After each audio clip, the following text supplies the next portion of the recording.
100 நாள் வேலை திட்டத்தை முற்றாக அழித்தொழிக்க வேண்டும் என்பதில் பாஜக அரசு குறியாக இருக்கிறது. தற்போது அத்திட்டத்தின் பெயரையே மாற்றியிருக்கிறது. மகாத்மா காந்தி தேசிய ஊரக வேலை உறுதி திட்டம், காந்தியின் பெயரை அந்த திட்டத்திற்கு இருக்கக்கூடாது என்று மாற்றியிருக்கிறார்கள். பாஜகவினரின் அரசியல் எவ்வளவு தரம் தாழ்ந்து இருக்கிறது என்பதற்கு இதைவிட சான்று வேறு இல்லை. அவர்கள் ஆட்சி பொறுப்பேற்ற நாளில் இருந்து காந்தியடிகளை சிறுமைப்படுத்துவதிலேயே குறியாக இருக்கிறார்கள். அவரை சுட்டுக் கொன்ற நாத்துராம் கோட்சேவை தேசபக்தர் என்று கொண்டாடுகிறார்கள். நாடு முழுவதும் அவருக்கு படம் திறந்து வைப்பதும் அவரை போற்றுவதும் போன்ற நடவடிக்கைகளில் சங்க பரிவாரங்கள் தொடர்ந்து ஈடுபட்டு வருகின்றன. இப்போது அந்த திட்டத்திற்கு ஜி ராம் ஜி என்று புதிய பெயரை சூட்டியிருக்கிறார்கள். ஹே ராம் என்று சொன்ன காந்தியின் பெயரை நீக்கிவிட்டு ஜி ராம் என்று பெயர் சூட்டியிருக்கிறார்கள். காந்தியடிகளின் மீது அவர்கள் எவ்வளவு வெறுப்பை உமிழ்கிறார்கள் என்று இதிலிருந்து அறிய முடிகிறது. 100 நாள் வேலை திட்டத்திற்கு ஆண்டுதோறும் ஒதுக்கி வந்த நிதியை படிப்படியாக குறைத்து வருகிறார்கள். இந்தியாவில் எந்த மாநிலத்திலும் எவருக்கும் 100 நாள் வேலை முழுமையாக இதுவரையில் வழங்கவில்லை.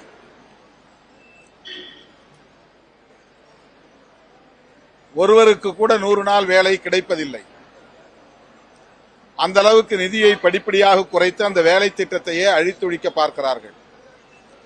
இப்போது 125 நாள் என்று 100 நாளை 125 நாட்களாக உயர்த்தி இருக்கிறோம் என்று நாடகம் ஆடுகிறார்கள்.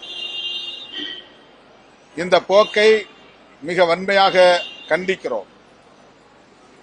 அத்துடன் திமுக தலைமையிலான மதசார்பற்ற முற்போக்கு கூட்டணியின் சார்பில் தமிழ்நாடு முழுவதும் 24ஆம் தேதி ஒன்றிய அளவில் ஒன்றிய வாரியாக கண்டன ஆர்ப்பாட்டங்கள் நடைபெற உள்ளன. ஏற்கனவே இடதுசாரி கட்சிகளும் விடுதலை சிறுத்தைகளும் இணைந்து 23ஆம் தேதி ஆர்ப்பாட்டங்கள் நடத்துவதாக அறிவித்திருந்தோம். தற்போது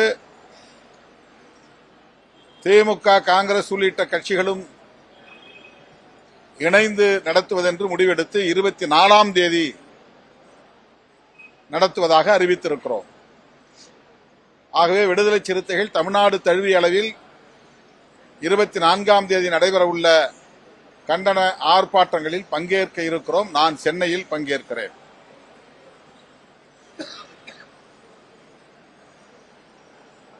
விரைவில் விடுதலை சிறுத்தைகள் கட்சியின் சார்பில் ஒரு தொகுதிக்கு ஒரு மாவட்ட செயலாளர் என்று தொகுதி மாவட்ட செயலாளர்களை அறிவிக்க இருக்கிறோம்.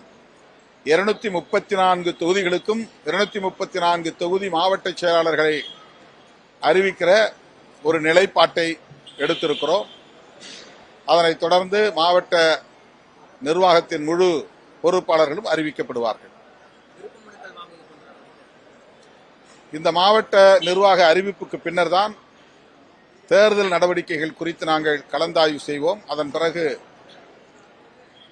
தேர்தல் அறிக்கை தயாரிப்பது உள்ளிட்ட செயல் திட்டங்கள் வரையறுக்கப்படும். முறையாக அது அறிவிக்கப்படும்.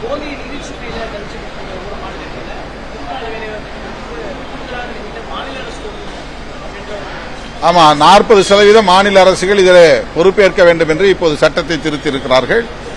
இதுவும் இந்த திட்டத்தை அழித்தொழிக்க வேண்டும் என்கிற ஒரு உள்நோக்கத்தோடு அவர்கள் செய்வதாகத்தான் தெரிகிறது.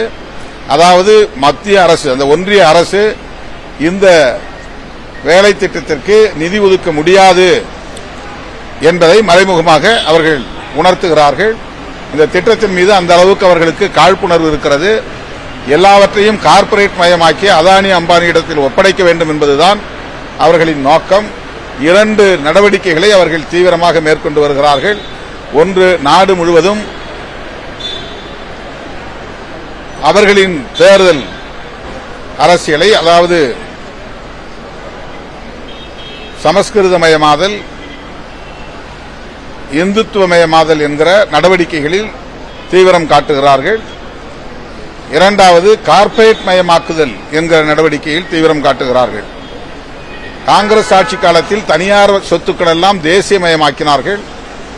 மோடி ஆட்சியில் அரசு சொத்துக்களை எல்லாம் தனியார் மயமாக்குகிறார்கள், கார்ப்பரேட் மயமாக்குகிறார்கள். நாட்டையே தனியாருக்கு ஒப்படைத்துவிட்டு அவர்கள் தேசியவாதம் பேசுகிறார்கள். அவர்கள் பேசுகிற தேசியவாதம் தனியார் மயமாதலாகத்தான் இருக்கிறது. ஆனால் அதை திசை திருப்புவதற்காக மக்களிடத்திலே மத உணர்வையும் சாதி உணர்வையும் தூண்டி அதிலிருந்து மடைமாற்றம் செய்கிற முயற்சியில் ஈடுபட்டு வருகிறார்கள். தமிழ்நாட்டையும் அதற்கு குறிவைத்து காய்களை நகர்த்துகிறார்கள். திருப்பரங்குன்றத்தை ஒரு அயோத்தியாவாக மாற்றுவதற்கு முயற்சிக்கிறார்கள். மதவெறி அரசியலை இங்கே திட்டமிட்டு பரப்புகிறார்கள். அதை கண்டிக்கிற வகையில் வருகிற 22ஆம் தேதி எனது தலைமையில் மதுரையில் மாபெரும் கண்டன ஆர்ப்பாட்டம் நடைபெற உள்ளது.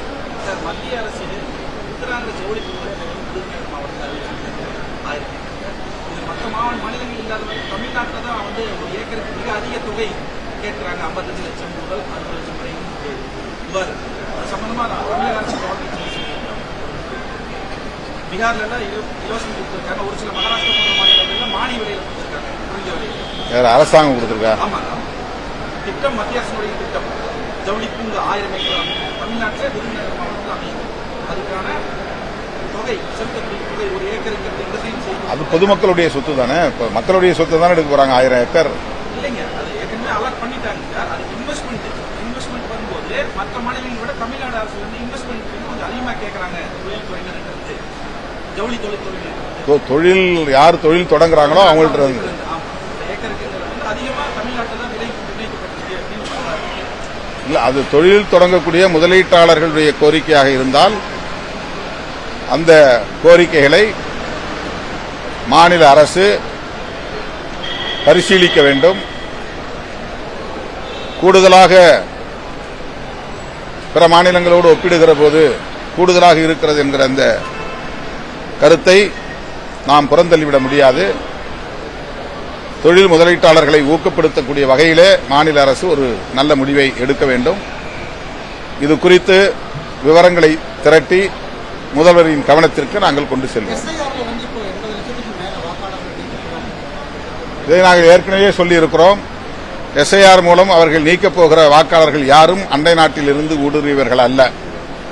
இந்த நாட்டின் பூர்வீக குடிமக்களை வாக்காளர் பட்டியலில் இருந்து நீக்குவதற்கு என்ன காரணம் என்று தெரியவில்லை.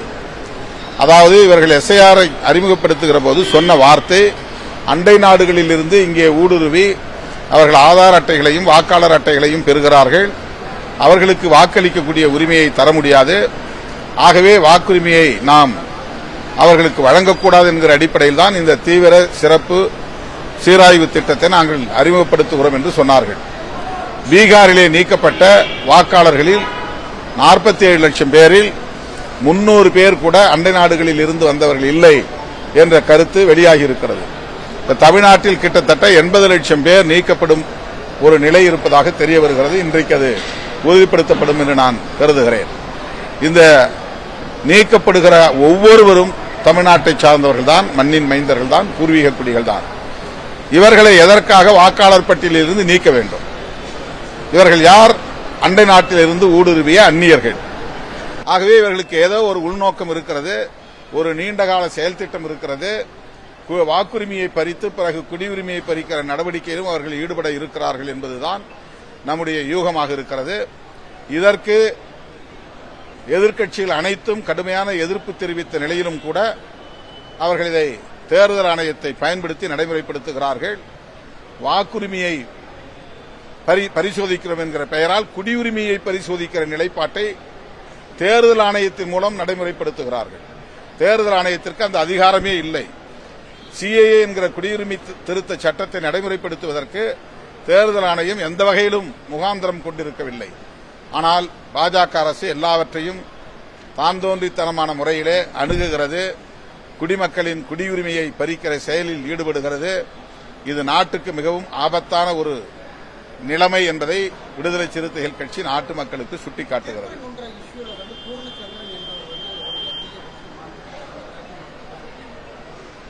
மிகவும் கவலை அளிக்கக்கூடிய ஒரு நிகழ்வு இது. அவருடைய குடும்பத்தினருக்கு எனது ஆழ்ந்த இரங்கலை தெரிவித்துக் கொள்கிறேன். அந்த குடும்பத்தினருக்கு தமிழக அரசு உரிய இழப்பீட்டை வழங்க வேண்டும். அவர்களுக்கு அரசு வேலைவாய்ப்பையும் வழங்கி அந்த குடும்பத்தை ஆதரிக்க வேண்டும் என்று கேட்டுக் கொள்கிறேன். பாஜகவின் மதவெறி அரசியலுக்கு இது முதல் களப்பலி. இன்னும் என்னென்ன செய்ய போகிறார்களோ, எதை எதை அரங்கேற்றப் போகிறார்களோ என்கிற கவலைதான் மிஞ்சுகிறது.